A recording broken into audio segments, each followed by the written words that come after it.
This morning started with a literal bang on Route 2 in Cabell County. 13 News reporter Sarah Davis joins us from the scene where crews have been cleaning up the rubble all day. It was inside this building behind me where Larry McComas started to hear unusual noise that later he was thankful for. The roof was caving in, you had a big old crash coming on. And then when I came out, I couldn't get out the door on the front on this end, so I tried to went out the other side, came out, and then saw the truck laying there, and I thought, oh, a truck hit the building. That sound of a semi-truck crashing into the building Monday morning left him rattled and running out to safety. You know, when everything's come down, you start to, oh, what can I get under? Because you think the roof's falling in. So, yeah, that was just kind of unbelievable. I thought something fell on the roof. The wreck just off the intersection of Route 2 and Route 193 in Cabell County led the structure to partially collapse.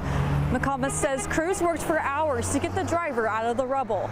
He was then taken to the hospital where he remains in critical condition. The Cabell County Sheriff's Office says the crash is currently under investigation, and they do plan to cite or charge the driver based on their findings. Reporting in Cabell County, Sarah Davis, 13 News.